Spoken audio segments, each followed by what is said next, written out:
सुनो। तो सबसे पहले आज लोकतंत्र के चौथे स्तंभ के माध्यम से आज झारखंड राज्य की 3.25 करोड़ जनता को एक संदेश देना चाहेंगे कि आखिर झारखंड राज्य का गठन किस उद्देश्य के साथ हुआ था।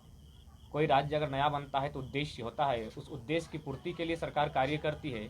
लेकिन आज जिस उद्देश्य की पूर्ति के लिए इस राज्य का गठन हुआ था, चारों तरफ से सरकार, इससे पूर्ववर्ती सरकारें विफल नजर आ रही हैं। इससे पहले आज 8 महीने से हम लोग आंदोलन कर रहे हैं। हम लोग जहाँ जहाँ गए, सरंडा के अगर जंगलों में गए तो वहाँ अवैध रूप से वनों के लकड़ियों की कटाई हो रही है। अगर धनबाद के कोयला क्षेत्र में गए तो अवैध रूप से अरबों का कोयला का कारोबार किया जा रहा है। कल गुमला क्षेत्र से आए, वहाँ बॉक्साइट का अवैध कारोबार चल रहा है। यानी चारों तरफ से झारखंड का लूट चल ही रहा था। इसी बीच एक बहुत बड़ी साजिश, गहरी साजिश, सोची समझी साजिश के तहत भाषाई अतिक्रमण, ये आंदोलन जो इसका आगाज ही हुआ था भाषा को लेकर, आज पुनः हम लोग फिर वहीं आकर खड़े हो गए। भाषाई आंदोलन, कोई भी राज्य बनता है उस राज्य का सृजन का आधार होता है। आज अगर भारत देश की बात करें तो 1953 में सबसे पहले 2 राज्य आमने सामने आए थे, तमिलनाडु और आंध्र प्रदेश। तमिलनाडु तमिल भाषा के लिए सुरक्षित किया गया और आंध्र प्रदेश तेलुगु भाषा के लिए। यानी भारत का जो पहला राज्य बना अलग हिंदुस्तान बनने के बाद, वो भाषा के आधार पर ही बना था। यानी भाषा का महत्व होता है। 1960 में फिर 2 बड़े राज्य आपस में टकराते हैं, महाराष्ट्र और गुजरात। उस समय बॉम्बे राज्य हुआ करता था। बॉम्बे राज्य 2 भागों में बढ़ जाता है, एक महाराष्ट्र बनता है और एक गुजरात बनता है। तो कहीं ना कहीं ये आंकड़े स्पष्ट कहते हैं कि जो नए राज्यों का गठन किया गया उसका मैक्सिमम आधार था भाषा, संस्कृति, परंपरा। उसी उद्देश्य के साथ अलग झारखंड राज्य बना था कि यहाँ की भाषाओं को संरक्षित किया जाएगा, यहाँ की संस्कृति को विशेष संरक्षण दिया जाएगा। लेकिन चूंकि राज्य बनने के बाद यहाँ के हुक्मरान रहें या फिर यहाँ सरकार में बैठे लोग रहें, उन्होंने केवल अपनी सुनी, इस राज्य की कोई सुधि लेने का प्रयास नहीं किया। आज उसी क्रम में मैं सबसे पहले जो भी भाषाएं ऐड की गई हैं उन भाषाओं का एक भाषा के नाते सम्मान करता हूं। भोजपुरी हो, मगही हो, उर्दू, अंगिका हो, एक भाषा के नाते मैं सम्मान करता हूं। लेकिन वो भाषाएं मेरे राज्य की नहीं है, अतः मैं अपने राज्य में अंगीकृत अभिक्षेत्रीय और मातृभाषा के रूप में मैं इसका समर्थन नहीं कर सकता हूँ, क्योंकि मेरे राज्य का निर्माण ही हुआ था। यहाँ के लोगों के तबके के जो नीचे हैं उन्हें विकास करना है, उसमें भाषा भी महत्वपूर्ण आधार होती है। जिस प्रकार कश्मीर में सेव लगता है, किंतु वही सेव अगर हम तमिलनाडु और केरल की माटी में लगाने जाएंगे तो वहाँ फिट नहीं बैठता है।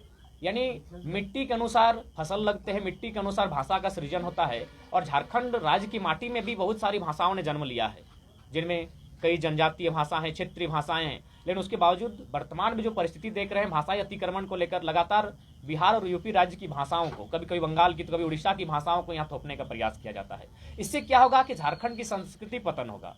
और किसी भी व्यक्ति को अगर समाप्त करना है तो बड़े बड़े विद्वानों ने कहा है, उस व्यक्ति को लाठी, डंडे और हथियार से ना मारिए, उसकी भाषा, संस्कृति और साहित्य से मार दीजिए, वह इंसान, वह समाज स्वतः नष्ट हो जाएगा। तो स्पष्ट झारखंड को नष्ट करने का प्रयास चल रहा है। इसीलिए आज लोकतंत्र के चौथे स्तंभ के माध्यम से झारखंड की जनता जनार्दन तक संदेश देना चाहेंगे कि आज आप लोग एकजुट होकर अपनी लड़ाई को लड़ें। नहीं तो आने वाले दिनों में हमें एक अपनी सभ्यता, अपनी संस्कृति को अपने स्वयं अपने हाथों से, अपनी आंखों के सामने नष्ट होते हुए देखना होगा। किसी भी इंसान को अगर दमन करना है तो बहुत सारे चीजें होती है, लेकिन आज के दौर में देखा जाए तो 3 चीजों में उसको डैमेज कीजिए।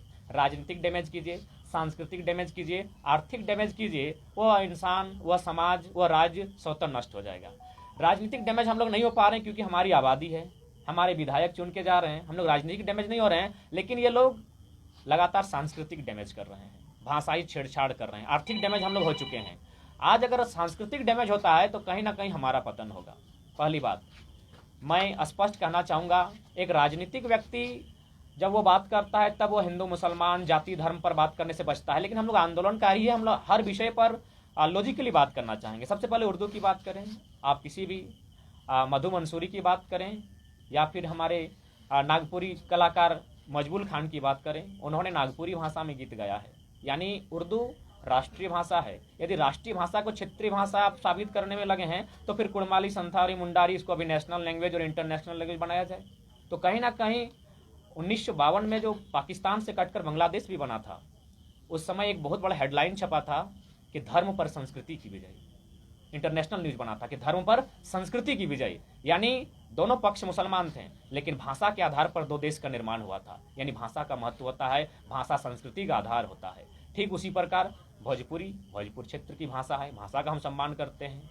अंग की भाषा अंगिका है, मगही मगध क्षेत्र की भाषा है, हम उस भाषा का सम्मान करते हैं। लेकिन जो लोग, यह भी सत्य है कि रांची, धनबाद, बोकारो में भोजपुरी बोलने वाले लोग रहते हैं, लेकिन ध्यान देने वाली बात है वे लोग प्रवासी हैं, और प्रवासी लोग काम करने के उद्देश्य से आते हैं, वे व्यापार करने के उद्देश्य से आते हैं। उनको यहाँ इस क्षेत्र में उनको भाषा, उनकी संस्कृति को संरक्षण नहीं मिलना चाहिए, क्योंकि हमारे लोग भी महाराष्ट्र में रहते हैं, हमारे लोग गुजरात में रहते हैं, हमारे लोग तमिलनाडु में रहते हैं। वे लोग एक प्रवासी के तौर पर वहाँ कार्य करने के लिए जाते हैं, किंतु उनकी भाषा का संरक्षण वहाँ नहीं दिया जाता है, और ये सही है और ये होना भी चाहिए।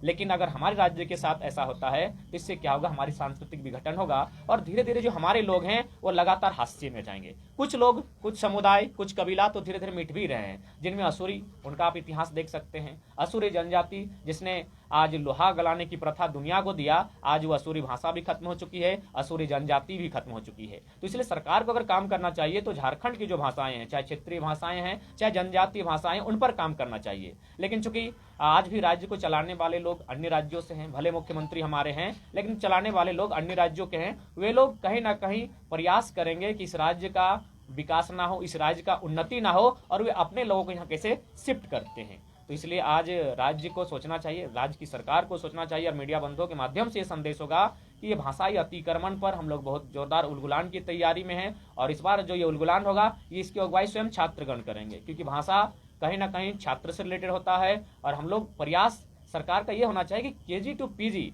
पीजी से पीएचडी तक इन भाषाओं में, हमारी जो भाषा है इन पर पढ़ाई कैसी होगी। आज माननीय शिक्षा मंत्री को भी संदेश देना चाहेंगे कि कोई भी भाषा अगर नष्ट होती है तो उसका सबसे पहला कारण है कि आप उसको रोजगार से नहीं जोड़ पाते हैं।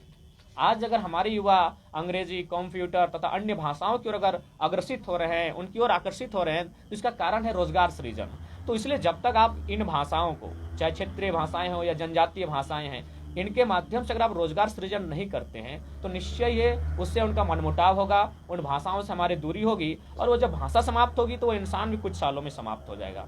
मैंने कभी मीडिया के सामने इन बातों को नहीं रखा, लेकिन मैंने अपनी सभा में अक्सर रखा। मैंने बाहुबली फिल्म का जिक्र किया था, आप लोग भी चूंकि मीडिया जगत के लोग हैं, बाहुबली फिल्म को मैंने जिक्र इसलिए किया था कि बाहुबली फिल्म में जब पहली बार उस फिल्म के अभिनेता और अभिनेत्री का दृश्य को मिलन होता है, उस समय एक पिंडारी शब्द का जिक्र आता है, आप लोग भी गौर फरमाइएगा। तो उस समय जब पिंडारी शब्द का जिक्र आता है, यानी यह केवल फिल्म का काल्पनिक पात्र नहीं है। आज से 220 साल पहले पिंडारी लोग भारत देश में रहते थे, इसी माटी में रहते थे, इसी माटी में खाते पीते थे, लेकिन आज पिंडारी समाज के, पिंडारी कबीला के एक भी लोग नहीं है। कारण उसकी भाषा समाप्त हो गई, कारण उनकी संस्कृति समाप्त हो गई, आज वे लोग भारत से समाप्त हो चुके हैं। तो इसलिए जब एक संस्कृति को दूसरी संस्कृति पर थोपा जाएगा तो निश्चय ही यहाँ के जो लोग हैं, जो यहाँ की भाषा भाषी लोग हैं, उन्हें अपनी भाषा से महत्व कम और दूसरी भाषा की अट्रैक्शन होगा, क्योंकि जो भाषाएं हैं वो कहीं ना कहीं हमसे थोड़ी संपन्न भाषा है। उनके पास साहित्य है, उनके पास सिनेमा है, और आज सिनेमा घर घर है। तो इसलिए उन भाषाओं का हमारे भाषाओं की तुलना में पकड़ और असर ज़्यादा है। तो इसका दुष्परिणाम क्या होगा कि जो हमारे क्षेत्र की भाषाएं हैं उनका धीरे धीरे ऑटोमेटिक विघटन होता जाएगा। और ये हम नहीं, यूनाइटेड नेशन ऑर्गेनाइजेशन के आंकड़े कहते हैं, वो रिपोर्ट कहती है कि आने वाले 2050 तक झारखंड की 8 भाषाएं, जिनमें असुरी, बिरजिया, बिरोहरी, मुंडारी, इस तरह की 8 भाषाएं हैं जो स्वतः समाप्त हो जाएंगी, क्योंकि सरकार इस पर पहल नहीं कर रही है, इन भाषाओं पर रोजगार का सृजन नहीं कर रही है, और जो इस भाषा भाषी को बोलने वाले जो नए छात्र हैं, जो पढ़ने वाले युवा हैं, इससे दूरी बना रहे हैं। तो इससे परिणाम क्या होगा कि ये भाषाएं समाप्त होगी। और अगर भाषा पर अतिक्रमण होता है तो निश्चय वह व्यक्ति जीवित होकर भी एक मृत व्यक्ति के समान होता है। तो इसलिए आज तमाम मीडिया बंधुओं के माध्यम से राज्य की जनता को संदेश होगा, एक बृहद उलगुलान की तैयारी करें, क्योंकि झारखंड माटी का निर्माण, इस राज्य के बनने का उद्देश्य क्या था, इस उद्देश्य की पूर्ति में कहाँ चूक हुई है, इस उद्देश्य की पूर्ति के लिए क्या करना है, उसको तय करना होगा। आज बड़े दुर्भाग्य की बात है, इस राज्य के प्रथम राज्यपाल माननीय प्रभात कुमार ने एक कथन कहा था कि जिन परिस्थितियों में और जिन साधन संसाधनों के साथ झारखंड राज्य अलग हो रहा है, आने वाले 20 वर्षों में यह राज्य भारत का नंबर 1 राज्य बनेगा। लेकिन आज शिक्षा की बात करें, स्वास्थ्य की बात करें, कुपोषण की बात करें, रोजगार की बात करें, यह राज्य नीचे से टॉप 3, टॉप 4 पर कायम है। तो इसलिए आज राज्य की जनता को सोचना होगा कि उन्होंने जिस सत्ता को बैठाने का कार्य किया है, आज वो क्या कर रही है। इसलिए सरकार से मांग होगी और विभाग से भी मांग होगी। जो विभाग आज कह रहा है कि हम क्या कर सकते हैं, आपको जानकारी होनी चाहिए कि भाषा संरक्षण में बहुत सारा फंडिंग होता है, नेशनल फंडिंग तक होती है। संकट में जो भाषाएं उनके लिए अलग फंडिंग होती है। जो अति संकट में जो भाषाएं उनके लिए अलग प्रावधान है। तो इसलिए जो कहते हैं कि हम क्या कर सकते हैं, उनके पास बहुत कुछ है। आप चाहेंगे तो एक राज्य की उन्नति होगी, अगर आप चाहेंगे तो एक राज्य की अवनति होगी, क्योंकि भाषा सृजन करती है इंसान की संस्कृति का। इसलिए भाषा का संरक्षण किया जाए, उन भाषाओं का यहाँ संरक्षण किया जाए जिन भाषाओं का इस मट्टी में जन्म हुआ है। उन भाषाओं का संरक्षण कतई नहीं होना चाहिए जो इस राज्य की नहीं है। पहली बात, हमने राज्य क्यों लिया था? हमने तो उन्हीं भाषाओं के संरक्षण में, कि उन भाषाओं से हटकर अपनी पहचान बनाने के लिए राज्य लिया था। भोजपुरी, मगही, अंगिका तथा अन्य जो भाषाएं हैं, उन भाषाओं से विरुद्ध जाकर, उन भाषाओं की लीक से हटकर हमने एक राज्य लिया था अपनी भाषा भाषी को संरक्षण करने के लिए, अपनी माटी को, अपनी भाषा को सुरक्षित करने के लिए हमने एक नया राज्य लिया था। लेकिन आज इस नए राज्य में कोई नया उद्देश्य नहीं है, कोई नया उद्देश्य नहीं दिख रहा है। अपितु चारों तरफ से चौतरफा हमला हो रहा है, कभी शिक्षा, कभी संस्कृति, कभी नियोजन, कभी स्थानीय नीति।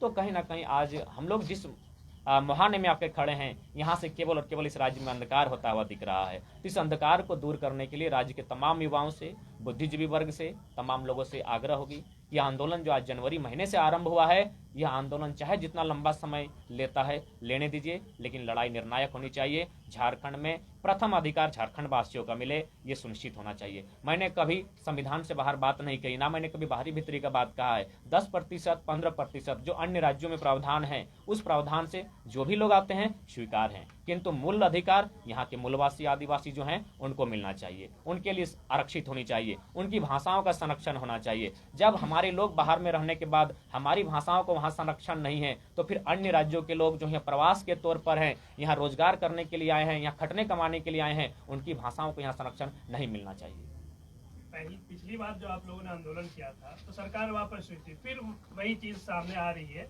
तो कब तक ऐसे चलता रहेगा? किसको आप दोषी मानते हैं, कौन जिम्मेदार है इसमें? देखिए, कुछ जिलों में हटा भी था, जिन भाषाओं का आप जिक्र कर रहे हैं, लेकिन उर्दू, उड़िया और बंगाली ये तो हटा ही नहीं, क्योंकि उसके बारे में, उसको लेकर आप लोग का जो विरोध था, देखिए चूंकि विरोध नहीं, देखिए सबसे पहला बात है कि ये आंदोलन 2 जिलों से प्रारंभ हुआ था। अगर पूरे राज्य के लोग इस आंदोलन से कनेक्ट होते तो सभी भाषाएं हटती। उसके बाद जैसे उड़िया का जो मामला आता है या फिर बंगला का मामला आता है, चाहे अन्य भाषाओं का मामला आता है, एक बॉर्डर होता है। बॉर्डर की सीमा पर अगर अन्य राज्य भी हैं और इधर झारखंड, उधर अगर बंगाल है, तो निश्चय ये सीमावर्ती जो 10 किलोमीटर 15 किलोमीटर दायरा आएगा, वहाँ के लोग इस राज्य की भाषा को बोलेंगे और इस राज्य के लोग उस राज्य की भाषा को बोलेंगे। तो उसके आधार पर स्थानीय भाषा तय नहीं होती है, उसकी आवा हवा बहती है। तो ठीक उसी प्रकार चूंकि ये धनबाद बोकारो से आगाज हुआ था, तो वहाँ पर माने मगही और भोजपुरी को लेकर विशेषकर लोग काफी उबाल में थे, क्योंकि वह क्षेत्र बंगाल से सटा हुआ है, वहाँ तो भोजपुरी और मगही का सवाल ही नहीं बनता है। तो इसलिए काफी जोरदार विरोध हुआ था, सरकार बैकफुट पर आई थी। लेकिन उसके बावजूद इतना बड़ा आंदोलन होने के बाद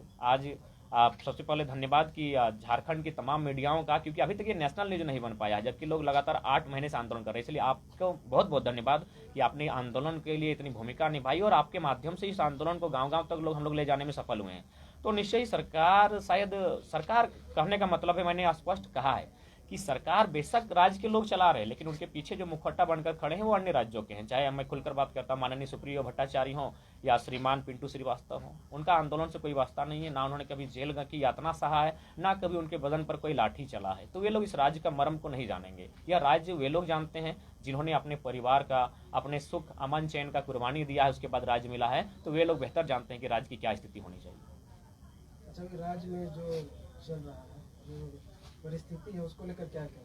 देखिए, राज्य की परिस्थिति निश्चय ही बहुत विकट परिस्थिति है। खासकर मैं कोयलांचल के क्षेत्र से आता हूँ। वहाँ हाल ही 4 दिन पहले एक रात को हम लोग क्रॉस कर रहे थे, देखे मैंने प्रशासन के सहयोग से 10 अवैध कोयला की गाड़ी को मैंने पार किया गया जीटी रोड में। तो चारों तरफ से लूट मची है और इस पर सरकार की कहीं ना कहीं हिस्सेदारी बन रही है, और सरकार की हिस्सेदारी के कारण स्थानीय प्रशासन भी मौन है और चुपचाप धड़ल्ले से लगातार इस राज्य को लूटने में सब तमाशा देख रहे हैं। इसीलिए राज्य के युवाओं को संदेश यही होगा कि राज्य आपका है, यह राज्य का निर्माण आपके लिए हुआ है, आप किस प्रकार इस राज्य के भविष्य का निर्धारण करते हैं ये आपको तय करना होगा। नहीं, वो बात नहीं है। जो सरकार उथल पुथल को लेकर जो ध्यान बात दे चल रही है, रहा अपनी है, राजनीति के हालात पे ध्यान दे रही है, मेरा सवाल ये है। वो सवाल वो है। देखिए, सरकार यदि उथल पुथल में है तो भाई स्पष्ट है ये सरकार उसके लिए दोषी है। सरकार उथल पुथल क्यों है, इसके लिए सरकार दोषी है। सरकार के नीति नियमावली दोषी हैं। तो सरकार को अपने विषयों पर काम करना चाहिए। राज्य की 3.25 करोड़ जनता को उन्होंने विश्वास के साथ चुनकर आने का काम किया था। उन्हें उनके हित के लिए, उनके रक्षार्थ हेतु नियम बनाने चाहिए थे, लेकिन ये नियम बनाती है 10वां 12वां पास करने वाले मजाक का विषय बन के रह जाता है। हमने भी मामा घर से मैट्रिक पास किया है, तो क्या मेरे मामा घर वाले लोग मुझे वहाँ ज़मीन प्रदान करेंगे? कतई नहीं करेंगे। तो फिर 10th और 12th वाले यहाँ से कैसे झारखंडियत की मान्यता को प्राप्त करेंगे? तो सरकार कहीं ना कहीं नीति नियम, अटपटा नीति नियम बना रही है, जिसका इस राज्य के विधि व्यवस्था से, इस राज्य की उन्नति से कोई सरोकार नहीं है। नहीं, जिस तरह से सरकार अपना ये सब बचाने के लिए कभी छत्तीसगढ़ जाती है तो कभी खूंटी जाती है, राज्य की जनता अहोपहो में है कि हो क्या रहा है। राजनीतिक संकट को लेकर जो चीज चल रही है उस पर आपसे टिप्पणी चाह रहे हैं। देखिए, राजनीतिक संकट तो निश्चय ही चल रही है। एक सरकार बचाने में है, दूसरा पक्ष सरकार को गिराकर अपनी सरकार बनाने में है। और ऐसी परिस्थिति में देश को सबसे पहले आज सिर्फ राज्य की बात नहीं कीजिए, पूरे भारत देश में लोकतंत्र, जो चयनित होकर जो विधायक संसद चुनकर जाते हैं, यह व्यवस्था कहीं ना कहीं मजाक बन रही है। जबकि हमारी अनुसूची 10 में दल बदल का कानून है, उस कानून को मजबूती करने की आवश्यकता है। आज संसद को सोचना चाहिए। वास्तविकता है कि आप जिस दल के साथ चुनकर जाते हैं, आपको उस दल में बरकरार रहना है। अगर आप उस दल को छोड़कर अन्य दल का विधायिका को ग्रहण करते हैं तो उसके पहले आपको इस्तीफा देना होगा, फिर आप अन्य दल से जाके चुनाव लड़ सकते हैं। लेकिन ये व्यवस्थाएं मजबूत ना होने के कारण आज वास्तव में लोकतंत्र का पतन होता हुआ दिख रहा है, राज्य में नहीं, भारत देश में। तो लोकतंत्र के पतन को अगर फिर से उन्नत करना है तो आपको इन विषयों पर सोचना होगा और इन विषयों पर कानून बनाने होंगे। रहा सवाल राज्य का, राज्य निश्चय ही आज एक टीम है जो चाहती है कि सरकार को बचा के रखें, एक टीम चाहती है सरकार को हटाकर सरकार बनाए। लेकिन पिसने का काम लगातार जनता कर रही है और लगातार जनता शोषित हो रही है। नहीं तो 40% खनिज देने वाला राज्य आज हिंदुस्तान का बहुत सुंदर राज्य होता। कौशल विकास योजना कैसे देखते हैं आप? जिस तरह से लड़कियां रोते बिलखते काम कर रही है तो कुछ को रेस्क्यू किया जा रहा है। देखिए, कौशल सामने प्रमाण है आपके पास, 10 लड़कियां आई हैं 2 दिन पहले। कौशल विकास योजना जब अखबारों के पन्ने से या फिर सामने कोई बात करता है तो बड़ा अच्छा लगता है, लेकिन जब वो धरातल पर जाता है तो उसके बहुत दुष्परिणाम सामने आते हैं। बहुत सारे हमारे बीच नज़दीक के छात्रों ने उस पर प्रशिक्षण लेकर जुड़ने का कार्य किया था, लेकिन अंततः उन्हें निराशा ही लगी। तो कहीं ना कहीं ऐसी योजनाएं, जिनमें योजनाएं तो धरातल पर आती हैं लेकिन उसका मैक्सिमम फंडिंग ऐसे लोगों के पास जाता है जिनका ऐसे कोई सरोकार नहीं होता है। बड़ा दुख का विषय है। हमारे राज्य की बहनें जो इस राज्य को छोड़कर जाती है, एक नौकरानी बनने तक की जिद के लिए वो दिल्ली चली जाती हैं, और यही हमारा राज्य 40% खनिज देने वाला। दूसरी ओर केरल, कर्नाटक से कोई बहन आती है तो वो डॉक्टरनी, नर्स बनकर आती है। तो कहीं ना कहीं इस पर राज्य को सोचना चाहिए और शिक्षा व्यवस्था हो चाहे अन्य व्यवस्था हो, उसमें महिलाओं को कुछ आरक्षण का प्रावधान करना चाहिए ताकि उनकी उन्नति हो सके। विधान एक प्रश्न है, कुछ दिन पहले यहाँ मोराबादी में रोजगार सृजन किया गया था कौशल विकास के माध्यम से। यहाँ से हजारों लोगों की बहाली हुई थी। अब एक तरफ बहाली करते हैं सरकार, दूसरी तरफ से रेस्क्यू कर वापस बुलाया जाता है। ऐसा क्यों हो रहा है? 8,000 बोल के भेजा जा रहा है, 5,000-3,000 सैलरी मिल रहा है और बंधक बना के रखा जा रहा है, गेट बंद कर उनको बाहर नहीं निकलने दिया जा रहा है। एक तो सरकार सीमावर्ती क्षेत्रों से लड़कियां आ रही हैं। जी, इसका ताज़ा उदाहरण हमारे तुपचांची प्रखंड से ही। हमारी शौजाती एक लड़की है, उसको इसी तरह योजना के माध्यम से दिल्ली ले जाया गया और फाइनली उसको वहाँ बंधकी बना गया और उसका इस प्रकार से ब्रेन वॉश हुआ कि फाइनली वो लड़की, पता नहीं उसका रेस्क्यू भी हो पाया कि नहीं। तो कहीं ना कहीं ये योजनाएं आम व्यक्ति, जो आम छात्र हैं, जो बेरोजगारी से हतोत्साहित हैं, वह सिचुएशन देखते हैं कि मरता क्या नहीं करता। वो 5,000 की नौकरी को 3,000 तक में समझौता कर लेता है, लेकिन फाइनली वहाँ भी उसका शोषण किया जाता है। तो ऐसे में आज देश को, राज्य को सोचना चाहिए और विशेषकर किसी भी देश और राज्य की उन्नति आर्थिक उन्नति से होती है।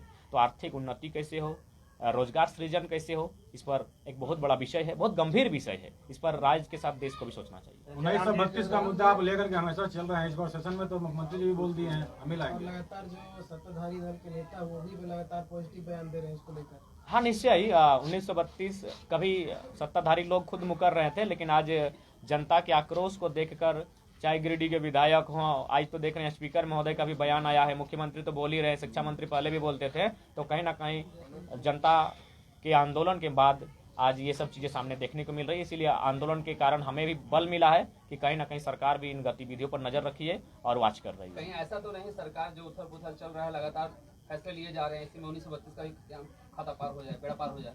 देखिए, कहावत तो है कि मैंने हाथी के दांत दिखाने के अलग होते हैं, खाने के अलग होते हैं। ठीक उसी प्रकार हेमंत सोरेन की अभी तक कार्यशैली रही है, लेकिन अब देखने वाली बात होगी, 14 तारीख का समय है, शायद कल ही है। अब कल देखा जाता है कि 1932 को लेकर विधानसभा के भीतर से क्या आवाज़ होती है, और नहीं तो फिर 2024 में बहुत बड़ी आवाज़ होगी और इतनी भयानक आवाज़ होगी कि राज्यवासियों को सुनाई देगी। जयराम जी, एक सवाल है, सीधा सवाल है कि अगुआ राज में जब बबुआ मुख्यमंत्री ये खड़े नहीं उतरे बिल्कुल नहीं खड़े उतरे दादा, एकदम नहीं खड़े उतरे।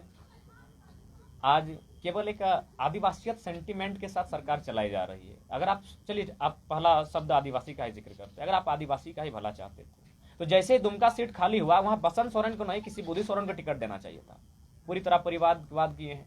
इसके बाद कल ही हम गुमला गए थे, वहाँ एक सूचना मिली कि कोई एक आदिवासी हैं जिनका शायद एसडीओ में ज्वाइनिंग होने वाला था, लेकिन नाम नहीं लेते हैं, एक जेएमएम के बहुत कदावर नेता हैं, बहुत मान्य है। उन्होंने कहा क्या तुम एसडीओ बन के करोगे, हम लोग तो राज्य बनाएंगे तब तुम एसडीओ को ऑर्डर देना। आज वो इंसान कैंसर से जूझ रहा है और इधर एक परिवार के लोग लगातार इस राज्य को चला रहे हैं और फाइनली ऐसा लगता है इस राज्य को पूरी तरह से लूटने के बाद इस राज्य को छोड़कर अन्य राज्यों में बस बसाव कर लेंगे। तो जयराम जी थोड़ा सा विलम्ब से आए थे, ये 9 भाषा जो शामिल किया गया है उसी को लेकर आप ये बात रख रहे हैं। तो ये तो कल गए थे टीआरआई में आपके लोग, लेकिन मुख्यमंत्री हेमंत सोरेन तो खुद से ट्विटर पर लगाए हैं उसे। इसका मतलब सरकार तो स्वीकार ली, क्योंकि जगन्नाथ महतो जब बोकारो से धनबाद से हटा था तो उस समय तो बोले थे कि आंदोलन करने वालों के चलते नहीं हटा, सरकार खुद हटाई।